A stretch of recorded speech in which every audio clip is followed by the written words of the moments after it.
पुराने टॉपिक की कंटिन्यूटी है जिसके अंदर डायग्नोज हुआ कि इनफर्टिलिटी है ड्यू टू वेरिकोसील। वेरिकोसील का ट्रीटमेंट हो गया, माइक्रोस्कोपिक वेरिकोसिलेक्टमी हो गई।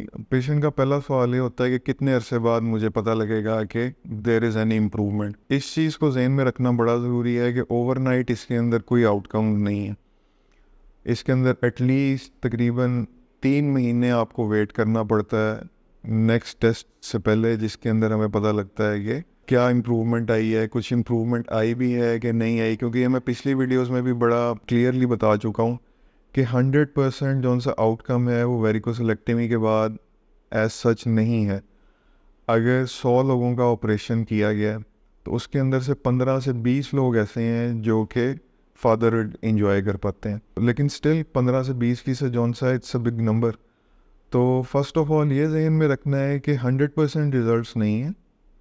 15 से 20% लिटरेचर इसको कोट करता है, जो कि एक बड़ा नंबर है और उसमें चांस लेना चाहिए। और दूसरी चीज़ ये जहन में रखनी ज़रूरी है कि कम से कम 3 माह आपको इंतज़ार करना पड़ेगा। समटाइम ये होता है कि स्पर्म के सारे पैरामीटर्स ही ख़राब होते हैं, जिसमें नंबर भी कम है, स्पीड भी कम है, शक्लो सूरत भी अच्छी नहीं है। और वेरिकोसिलेक्टमी करा ली गई और उसके अंदर कुछ पैरामीटर्स बेहतर हो गए हैं, जिस तरह फर्स्ट करेंगे नंबर्स अच्छे हो गए हैं, शक्लो सूरत अच्छी होगी, लेकिन चलना फिरना भी अच्छा नहीं हुआ। तो हमें इसके बाद फिर स्पर्म्स को लेके तो कुछ और रिप्रोडक्टिव टेक्निक्स के ऊपर भी जाना पड़ता है। या फर्स्ट करें कि नंबर अच्छे नहीं हुए, स्पीड बेहतर हो गई और शक्लो सूरत बेहतर हो गई, तो उसमें भी हो सकता है कि हमें मज़ीद कुछ आर्टिफिशियल रिप्रोडक्टिव टेक्निक्स जो सी हैं उनकी को हेल्प लेनी पड़े। जो शिफा है वो तो मनजाने बल्ला है। इसमें हमारी कोशिश ही और हमारी गाइडेंस ही है आपके लिए जितनी बेहतर से बेहतर हो सके आप तक हम पहुंचाना चाहेंगे। लेकिन इस चीज़ को जहन में रखें और जहन को खोल के इस चीज़ को एक्सेप्ट करें। डिनाइल में जाने का कोई फ़ायदा नहीं है। उसकी तरफ खिंच जाना जो कि आपको झूठे दिल तसल्लियाँ दे रहा है, दिलासे दे रहा है और कह रहा है कि नहीं जी 100% रिजल्ट्स हैं, और आप सिर्फ यही बातें सुन के क्वैक्स के हत्थे चढ़ जाते हैं और नॉन सर्टिफाइड लोग जो उनसे हैं वो आप लोगों को मिस यूज़ कर रहे हैं, आपका फ़ायदा उठा रहे हैं।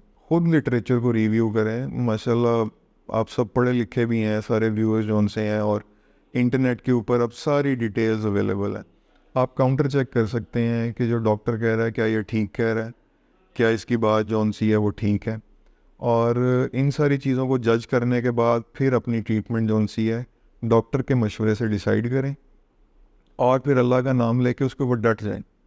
इस तरह मत करें कि एक डॉक्टर का ट्रीटमेंट स्टार्ट करें और बीच में ही छोड़ के आप कहीं और चले जाएं। इस तरह कोई आउटकम्स नहीं आते। बाकी अगर खुदा न खास्ता इस मसले से आप दो चार हैं, नीचे दिए गए नंबर पर हमसे रब्ता करें। बहुत शुक्रिया।